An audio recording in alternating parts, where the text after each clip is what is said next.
Every game you've lost where you said, "Why did I die so fast?" It was probably because of your positioning. Not your aim, not your ping, but the space you were standing in. Positioning decides fights before they even start, and today I'm showing you how to use it to win more in Marvel Rivals. What's good? It's your boy First Player Shooter, and this is a part of my journey to top 500. I'm not there yet, but every match, every loss, every breakthrough, I'm learning and sharing it with you. This series is about leveling up together. If you're trying to go from casual to competitive, this is the guide you wish you had when you started.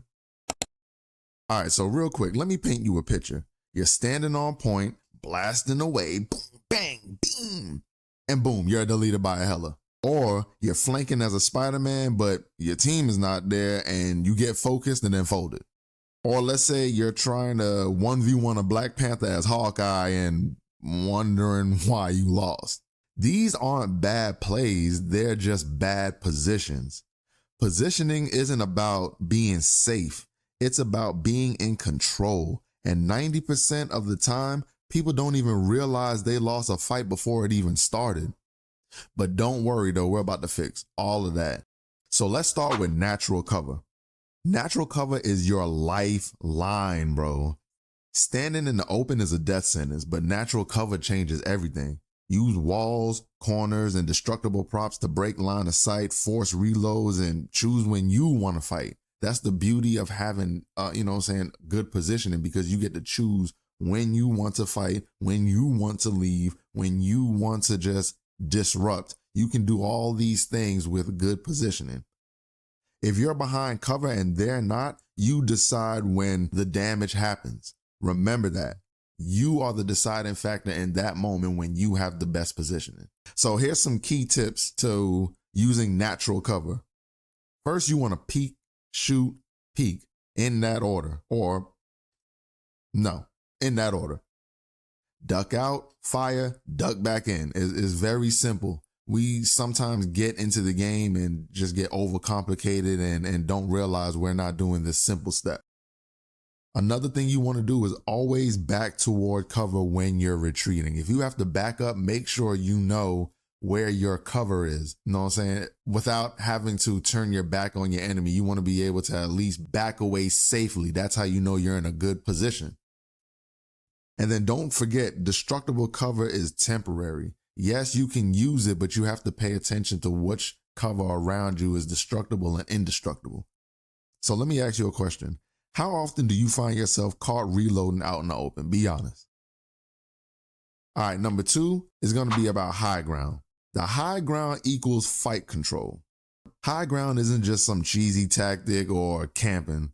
It's still one of the most broken mechanics in shooter games, period.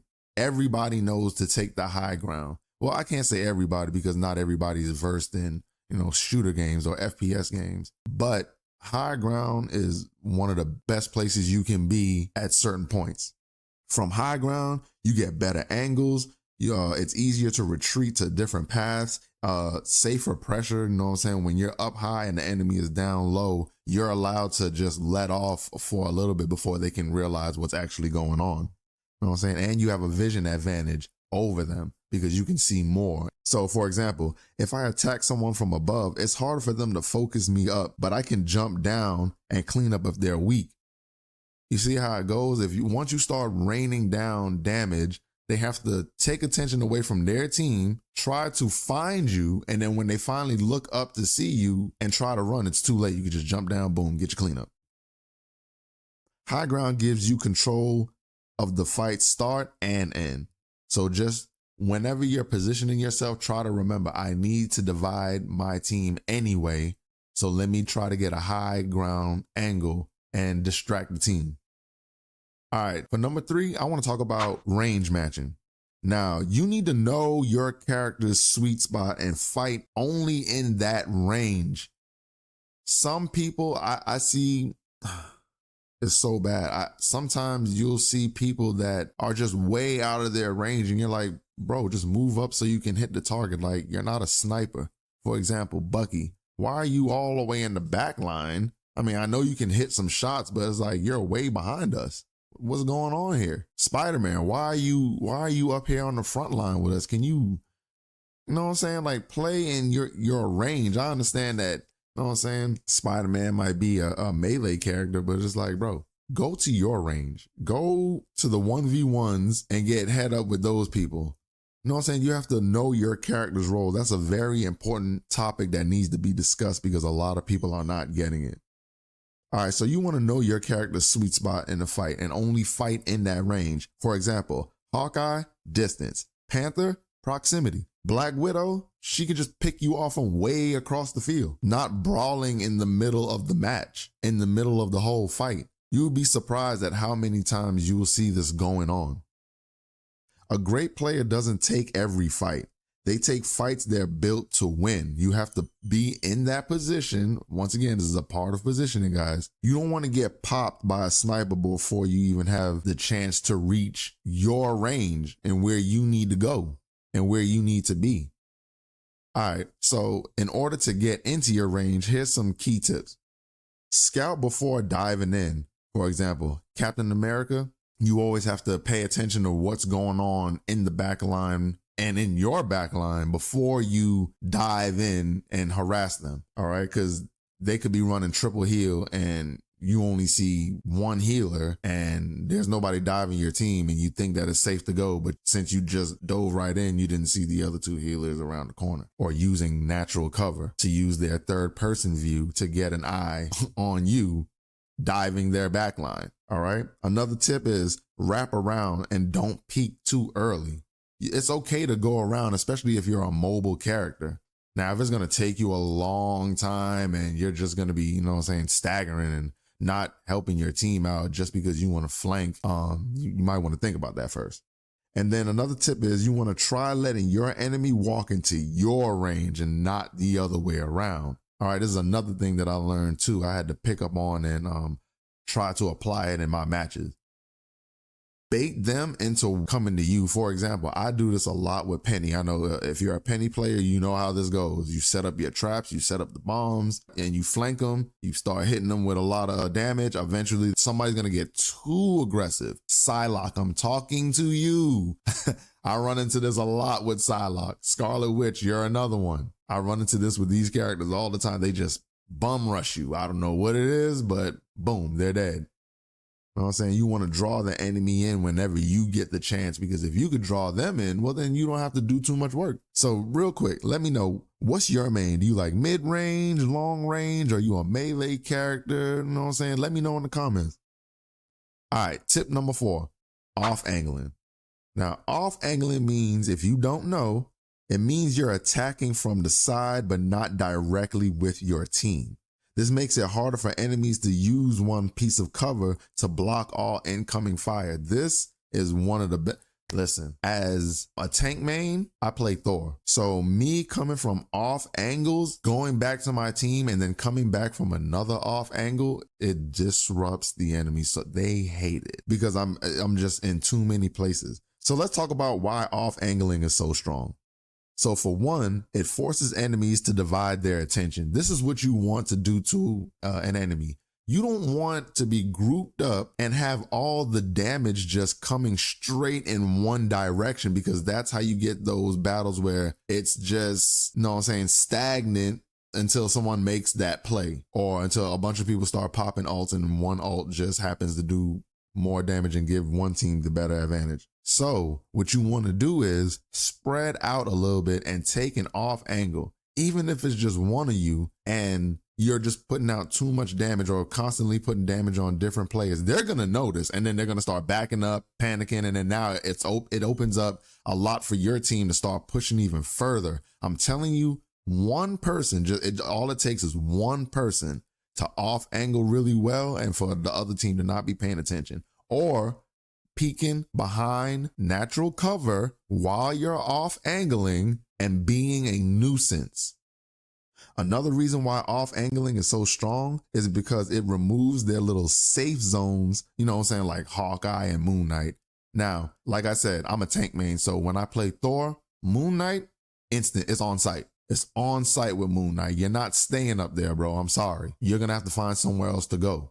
People like to take these little off angles and use it to their advantage. People like Hawkeye as well. People like Black Widow. They use these off angles to tear your team apart. And you know that the three that I just named are dangerous, especially if you have a cracked Black Widow and she could just bow. You know what I'm saying? And then another reason why off angling is so strong is because it can set up nasty crossfires. Imagine you have on your team, you have a Psylocke on the left off angling and you have a Star-Lord on the right off angling. And they decided to do this when the fight was stagnant between both teams and it's just a back and forth, back and forth. Now both your teammates spread out from different sides and start putting out damage. What's going to happen to the other team? They're either going to start falling or they're going to start falling back. They only have two options because getting even more aggressive is stupid, because if they start pushing up to you even more, that just gives your flankers even more of an opportunity to just put out more damage. So try to remember off angling when you get into your fights.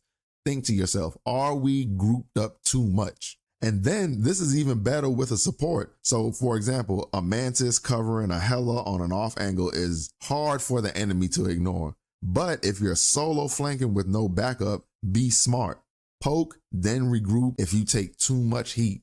Imagine just having even, let's say, Invisiwoman. You got a Hela up top off angling, you know what I'm saying? And then, she can two-shot the enemy while you have the shield up for her. So now she's just up there doing damage. Somebody's going to have to go get her from the enemy team. Otherwise, she's just going to sit up there and do damage. Build up ult charge, and her ult is even crazier. These are the smart plays that pros make, and we have to try to remember these things. Remember, I'm growing along with you, so I'm not always doing these things, but that's why I'm bringing it to you, so we can grow together. And remember, this is all about getting better. It's going to take some time. All right, so tip number 5, positioning options. Now, this is a thing that a lot of people don't exercise. I found that good positioning gives you multiple ways to respond. So for example, can you retreat safely from the spot that you're in? Can you push on a low health enemy for the finish? Can you disengage from an ult? These are the things that you have to ask yourself when you're setting up yourself in the position you need to be in at your best range. All the maps have health packs in spots where a lot of flankers would be. If you really think about it, they're always on the sides somewhere. And if you could position yourself natural cover, high ground at an off angle with a health pack behind you, imagine how dangerous you will be if you have a good healer that sees what you're doing and is just constantly taking a second or two to just look at you real quick to make sure that you're okay. You have a big advantage over the other team until they figure you out and try to flush you out. But by that time, them leaving their team, you're doing what you're supposed to do. So now you're about to either flank back to the team, go to that health pack while you're drawing them in, take them out, and then now you're back in the fight. So just remember, if you're in the open and you're in a corner with no exit, you're locked into a bad outcome. Just think about it. Have you ever lost the 1v1 you were winning just because you had nowhere to go? Listen, this has happened to me before. A lot of times. I'm new to the game as well. I'll think I have a good position, think I have somewhere to go, and then boom, nothing. All right, now speaking about health packs, let's move into tip number 6. Health packs are like free cooldowns. A lot of players don't think about health packs until they actually need them, and then it's too late. I always try to play near a health pack or know exactly where a health pack is so I can go get it just in case, my healer goes down or they're doing something, you know what I'm saying? Or whatever it is, I just can't get heals at the time and I need to just go find my own health pack. This is very important. Your teammates are doing things also, so you need to understand and know where the health packs are and when you need to go get them. Smart players fight near health packs and use them during duels. So always think to yourself, where's a health pack? How fast can I get to one health pack? What I like to do is I like to backpedal into one mid fight just in case, especially if I corner an enemy and we're in a room together, always block off that health pack. Don't even let them get it. Even if you don't need it, stand in it. Be selfish with the health pack. You know what I'm saying? Another thing I like to do with the health packs is watch the ones that are on the flank routes near my team, because people will always try to flank and then use that health pack like I was just telling you earlier. So you want to keep an eye, you want to be near that health pack on your side of the team because someone on the other team will try and come and get it. And we all know in certain maps where certain health packs are that people just gravitate towards too because they have no choice. And then you just want to think about health packs as an extra cooldown on the field for you, which it technically is. Whenever you're in a bad spot and you have no cooldowns, you're low on health, but you were able to get away from the enemy, that health pack is going to help you reset so fast if your healer doesn't see you. All right, tip number 7, ult awareness. Positioning changes dramatically when you know certain ults are online. So for example, if you're paying attention to the enemy team, you will know that a Luna Snow is going to get her ult because of how much healing she's doing to her team or how much damage she's putting out to your team. And the same could be said for any other character. If you see a character going crazy, they're obviously going to build up their ult charge fast. Moon Knight, if you keep getting hit with those unks, he's going to get that ult charge. All right, so paying attention to ult charges is very, very important because, for example, if you know Stranger's going crazy and he jumps into the air or you hear a portal coming, he's most likely trying to use his ult. But you paying attention, being in a good position, you can back away because you're not grouped up too much with your team unless you have a brawler comp or something like that. But paying attention and being behind cover in the right position, you'll be able to escape. So ult awareness is just basically about paying attention to who has an ult and being able to escape the ult when you can. You know what I'm saying? Not everybody's perfect. Not everybody's going to just know, oh, he has an ult coming. You know what I'm saying? It takes time to learn characters' rhythms and stuff like that, but you'll get it and you'll pay attention to it. You'll see it. And as long as you're in a good position and you're timing the ults, you'll be able to get away. All right, tip number 8 I want to give, it's about map walkthroughs. Going through the maps and just, you know what I'm saying, just looking around. Have a little tour. Go into the map and just explore everything, bro. Use the character that you main and just look, where are the best angles and where are the worst angles for me when I get on this map. It's real easy to just jump into a map and just learn what's best for you. All right, find power positions, find places to retreat to. Look at different routes that you can go on, you know what I'm saying, when you need to get in and out of spots. Off angle flanks, check for those. And especially the health pack spots like we were just talking about, you need all of that. These are the type of things that you're going to gain access to over players that are not doing it. You're going to get the advantage. Now, of course, I know, you know what I'm saying, we play the maps all the time, so we know this, that, and other. Yeah, you know when you're under the pressure. That's when you're on the map. You're not casually walking around the map, looking at all the spots and just getting familiar with it. That's more important than just playing the game. You have to actually just look at it from a different point of view and say, oh, I didn't notice that there before. Most maps have no cover on point on purpose, so you need to play around the objective, not on it. And that's very important. And that's another video. It's not really about fighting on the objective. It's about controlling the space and winning the fight to get to the objective and then pushing beyond the objective to keep the objective. But y'all ain't ready for that, man. Y'all ain't ready. That's another video. If you want to see a video on how to get better at taking the point, you know what I'm saying, getting the objective, just drop it in the comments and let me know, man, and I'll run it. But let me ask you a question really quick. Have you done a solo map walkthrough yet? All right, so that's the tips that I have. Me personally, growing up and watching videos, taking notes, playing the game, all this stuff, all my experience, even though it's still little, I'm still giving it to you guys. Once I focused on positioning, I started surviving longer, making better trades and winning a lot more fights with less risk, bro. And it's so much easier when you are in a good position. Like, I wasn't just reaching, I was settling the terms of the engagement. I still mess up, I still peak wrong, but every match I learn something new. And if you're watching this, we're learning this together. That's the whole point of me making YouTube. When I made this channel, bro, I was like, man, it's just so many pros and higher skill players. Even when I was playing Call of Duty, it's just I'm taking advice, which is good. It's always good to learn from, you know what I'm saying, the better players in any position. But we also need to listen to people that are on our level too, because they're seeing things differently as well. Sometimes pro players, they do things, a lot of the times they're doing things by second nature, really. where it's just already in them and they just know how to do it. So when they explain it, sometimes it's not explained to a point where as a new player, you can be like, oh, that's what that is. Because they're not really going through all the same things that we're going through. You know what I'm saying? So I listen to a lot of new YouTubers as well. It just goes with the territory. When you're a student of the game, you want to learn. All right, so before I dip out, I'm going to just go over all the tips that I went through one more time. Use cover. Natural cover is your best friend in the game. It's going to help you stay alive, deal damage when you want to, and exit fights when you feel like it. Own the high ground. Always try to hit the high ground to distract your enemy. It is a very good advantage. Fight at your range. Don't position yourself in a spot where you know you're not as effective. All right? Venom, you're not doing anything behind the team. You need to be in front of us or behind their team. The next tip, off angle when you can. Try to hit that flank, even if it's only for a few seconds. You don't want to stay there too long anyway. But try to hit the off angles.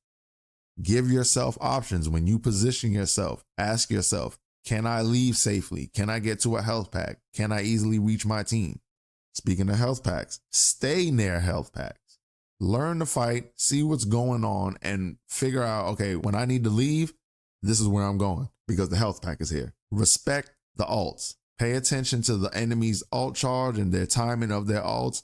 And then when you know they're about to use it, start retreating. You don't have to take the ult. You can easily, in this game, you can back up out of an ult. And the last tip, master the maps. Walk through. Take 5-10 minutes out to just jump into a game to go look at the map. You don't have to fight or anything. Just go and just take a tour. It's not about standing in the right spot. It's about knowing what your options are wherever you are. Remember that.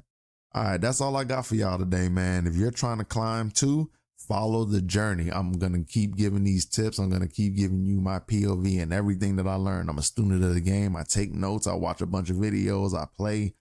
And I'm just here, you know what I'm saying, for you guys. I'm really here for you guys because I want us to grow together. I want to build a community where I can say, man, we came a long way. Y'all already know. If you ever been through anything, you know how that feeling is. When you got someone that's your road dog, your friend, your boy, anything. When you got someone like that and y'all went through something, it just changes. It changes a lot, bro, because you get to see like, man, I knew when this person was, you know what I'm saying? They wasn't bossed up like this. Now look at them. So drop a comment. What's the biggest thing you've learned about positioning?